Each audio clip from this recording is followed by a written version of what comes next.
नमस्ते जी everyone, how are you? कितने much fine? Too much? 100%, 200, 1000, कितना परसेंट? वैसे मंडे को तो मॉर्निंग में तो क्या होता है कि बहुत एनर्जेटिक होता है कि यार कल तो हम रेस्ट करके आए हैं, तो सुबह सुबह उठा नहीं जाता, राइट? नहीं उठा जाता ना। कितने लोग हैं जो इसके एग्री करते हैं कि नहीं उठा जाता सुबह?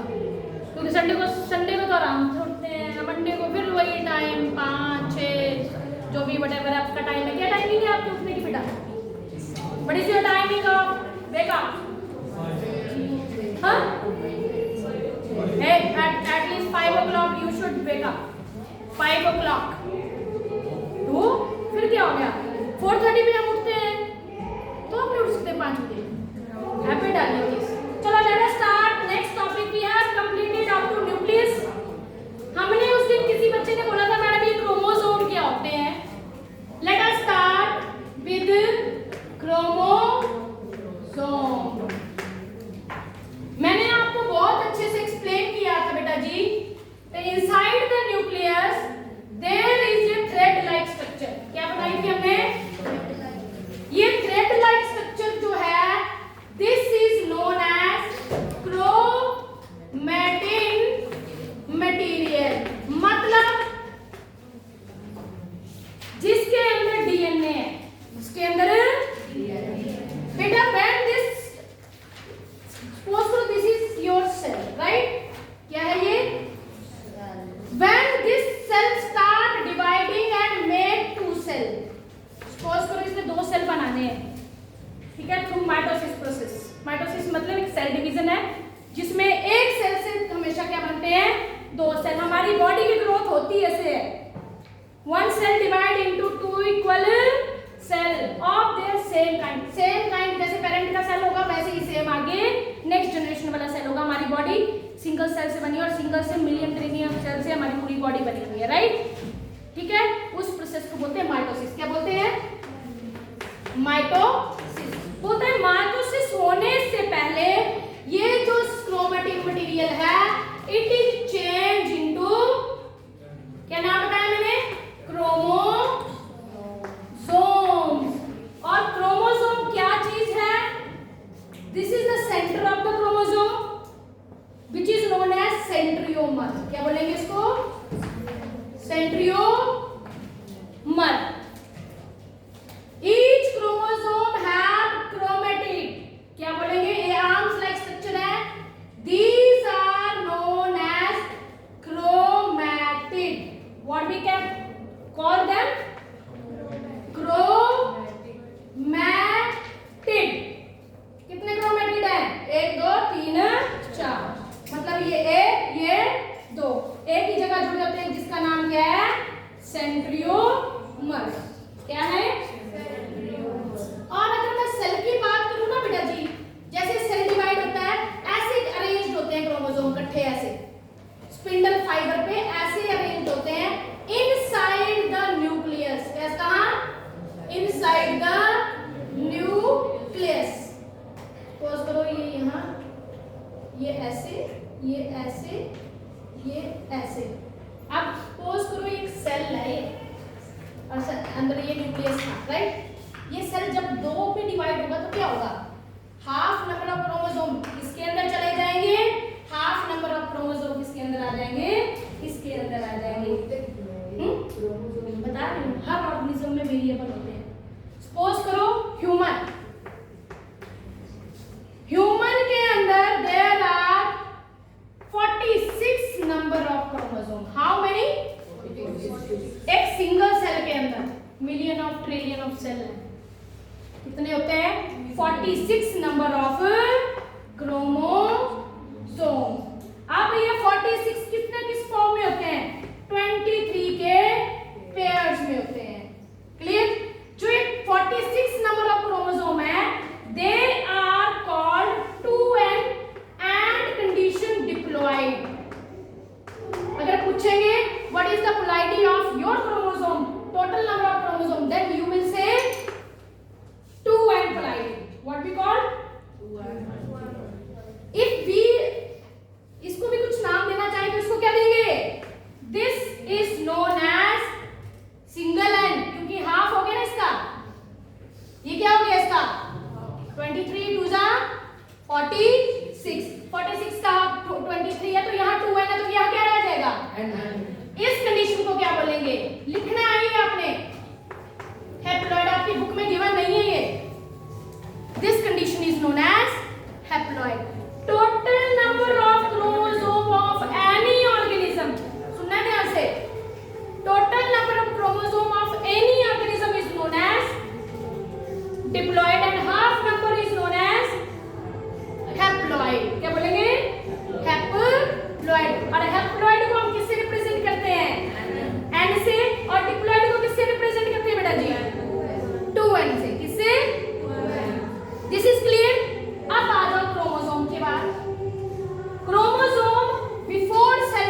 Chromatin material. और था भी कैसे, मैं थोड़ा सा बताऊंगी और ये देखना है आपने, आपकी क्यूरियोसिटी अपने आप दूर हो जाएगी।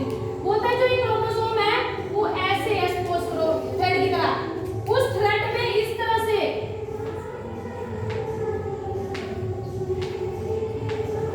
ऐसे प्रोटीन है, और उस प्रोटीन का नाम क्या है, हेमोग्लोबिन। क्या नाम है, ये हेमोग्लोबिन है।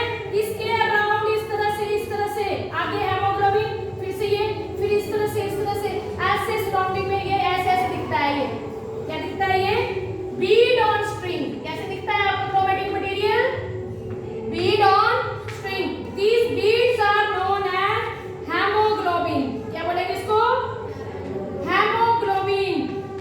और क्या हेमोग्लोबिन कहां से आ गया, मैं क्या, हेमोग्लोबिन नहीं बोलना है इसको, हिस्टोन बोलना है यार, सेम नेम है, हिस्टोन प्रोटीन। क्या बोलेंगे इसको, हिस्टोन प्रोटीन, सॉरी क्या बोलेंगे, हिस्टोन। हमारा डीएनए कभी भी अकेला नहीं रहता, किसके साथ रहता है बेटा जी, हिस्टोन प्रोटीन के साथ। ये thread like structure, this thread like structure is known as DNA and this rounded shape structure is known as histone protein. It's clear or not, clear or not, done. बोलता है अब आते हैं यहाँ, जो क्रोमेटिन है what they contain, these chromatin contain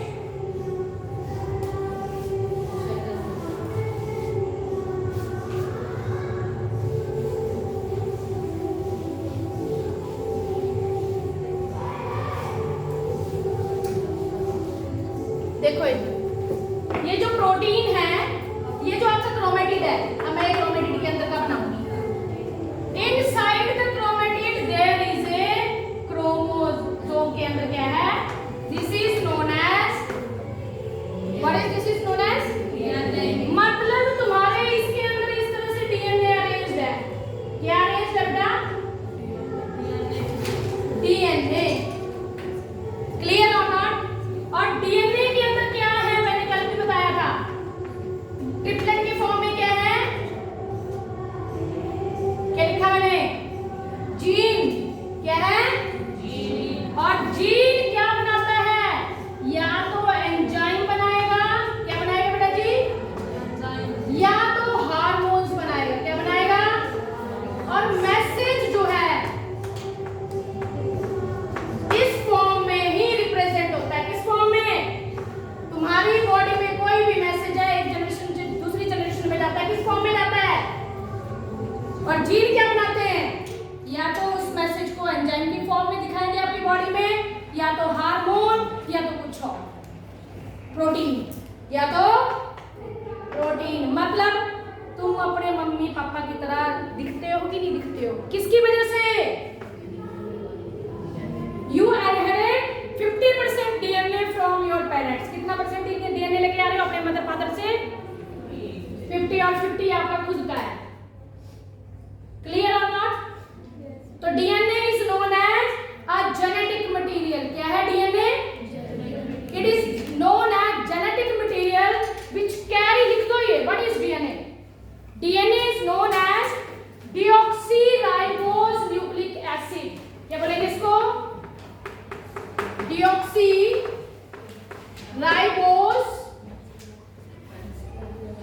nucleic acid, nucleic acid which, लिखिए आगे, which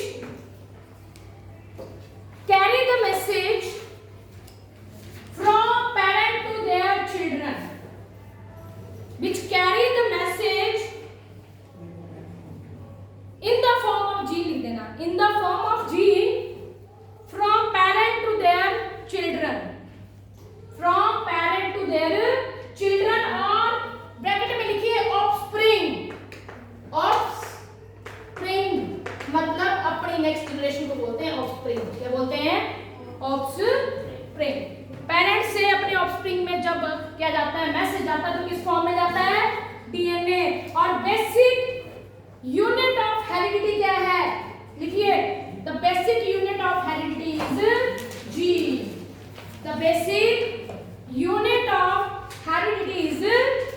ji, this is clear to all और नॉट? डीएनए के बारे में समझ आया? कहाँ होता है डीएनए? कहाँ बताया मैंने डीएनए कहाँ होता है? किसके अंदर होता है? ये पूरा क्या है? क्रोमोसोम। क्या है ये? क्रोमोसोम के अंदर क्या होते हैं? किस फॉर्म में मैसेज लेके जाते हैं? और protein, enzyme, hormone and protein. और क्रोमोसोम किसके अंदर होते हैं? क्या बताया मैंने? क्या है ये? न्यूक्लियस के अंदर। Clear or not? इतना डन? नेक्स्ट करें आगे?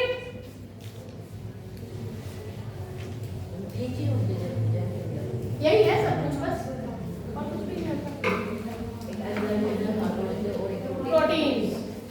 अब नेक्स्ट टॉपिक है आपका साइटोप्लाज्म। क्या है बेटा जी? साइटोप्लाज्म।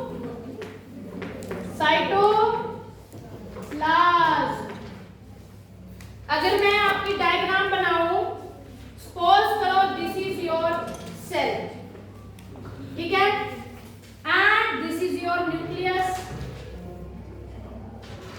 न्यूक्लियस है, न्यूक्लियस के बाहर क्या है? सपोज करो these are endoplasmic reticulum, this is your mitochondria, this is your chloroplast, और यहाँ पे वैक्यूल आ जाता है, ठीक है, ये क्लोरोप्लास्ट है जैसे, ठीक है। अब आती है साइटोप्लाज्म की बात। साइटोप्लाज्म क्या चीज है बेटा जी? This portion is known as, कौन सा है cytoplasm?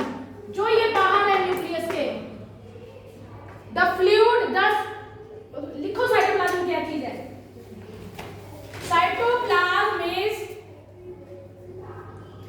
Semi crystalline fluid, homogeneous fluid, semi crystalline homogeneous fluid which is present outside the nucleus, which is present outside the nucleus. This is a homogeneous fluid, crystalline homogeneous fluid present outside the nucleus. अब क्योंकि nucleus के अंदर तो वो एक और material है, क्या नाम देते हैं इसका बेटा जी? न्यूक्लियोप्लाज्म। क्या नाम है मटेरियल का? न्यूक्लियोप्लाज्म। ये क्या है? साइटोप्लाज्म। क्या है मटेरियल? साइटोप्लाज्म। अब साइटोप्लाज्म क्या मटेरियल है? जिसके अंदर तुम्हारे सारे सेल ऑर्गेनल सस्पेंडेड हैं। This is the fluid in which all the cell organelle are suspended. कैसा फ्लूइड है जिसके अंदर सारे क्या हैं? सेल ऑर्गेनल सस्पेंडेड है, हाँ या ना? कैसा फ्लूइड है जिसके अंदर क्या क्या है? सारे सेल ऑर्गेनल सस्पेंडेड है। क्लियर? अब लिखिए इसके function. It contain 50 to 60% water. Cytoplasm contain 50 to 60% of, made up of 50 to 60% of water. किससे बना हुआ है? 50 से 60% पानी से बना हुआ है ये, बाकी प्रोटीन्स वगैरह है, सब कुछ है। पहला फंक्शन लिखिए, cytoplasm help in cyclosis of material. Cytoplasm सबसे पहला पॉइंट है help in cyclosis of material. Cyclosis का मतलब क्या हुआ? What do you mean by cytosis? कोई भी प्रोटीन यहाँ है तो ये सारे साइटोप्लाज्म में घूमेगी, मतलब सराउंडिंग द न्यूक्लियस ऐसे घूमेगा। घूमने को ही क्या बोलेंगे? साइक्लोसिस। क्या बोलेंगे? Streaming movement. स्ट्रीमिंग मूवमेंट मतलब ऐसे गोल गोल घूमना। कोई भी मटेरियल एक जगह से दूसरी जगह जाएगा तो प्रोसेस कौन सी होगी? साइक्लोसिस। क्या प्रोसेस होगी बेटा जी? दूसरा क्या काम करता है? दूसरा ये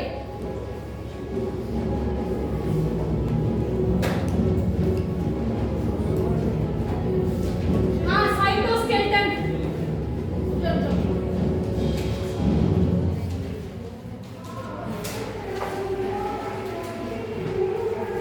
It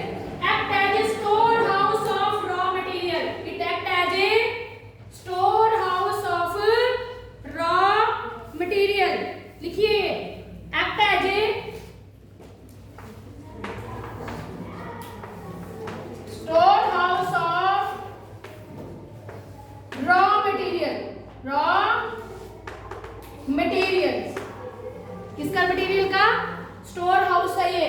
जितने भी प्रोटीन बनती हैं आपके कार्बोहाइड्रेट में सबका जो रॉ मटेरियल है कहाँ मिलेगा? साइटोप्लाज्म के अंदर।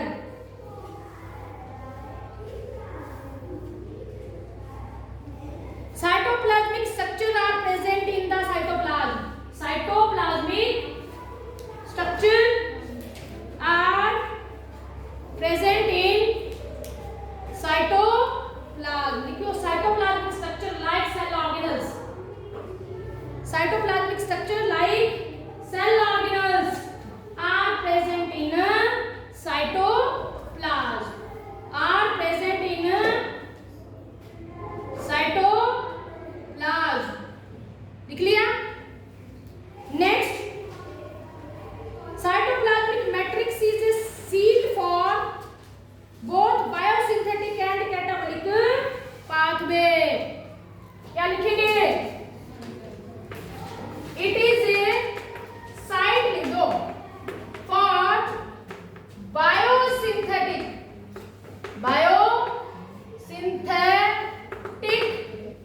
And catalytic.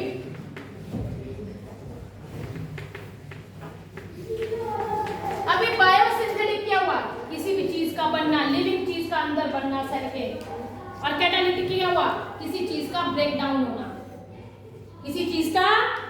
ये देखना क्या? मेटाबॉलिज्म। मेटाबॉलिज्म, मेटाबॉलिज्म का मतलब है बेटा जी किसी चीज का बनना और टूटना। What does this mean? किसी चीज का बनना और टूटना। बनने को लिखेंगे एनाबॉलिज्म, और ब्रेक डाउन को बोलेंगे बेटा जी कैटाबॉलिज्म। किसी चीज के बनने को, बिल्डअप को बोलेंगे एनाबॉलिज्म, किसी चीज के टूटने को बोलेंगे कैटाबॉलिज्म। एंड दोनों का सम अप क्या हो जाएगा? मेटाबॉलिज्म। किसी चीज का टूटना, बॉडी में किसी चीज का बनना, that sum up metabolism. That made metabolism. मतलब सीधी सी बात है, क्वेश्चन आता है कि क्या बोला जाता है कि explain metabolism in your words. तो आपने क्या लिखना है? If anything build up and break down inside the cell, that is known as metabolism. That is known as metabolism. क्या बोलेंगे उसको? metabolism. Next topic, cytoplasm is done. अब आता है बेटा जी सेल ऑर्गेनल्स। क्या आता है? इतना बहुत है ना? करना नहीं है आगे।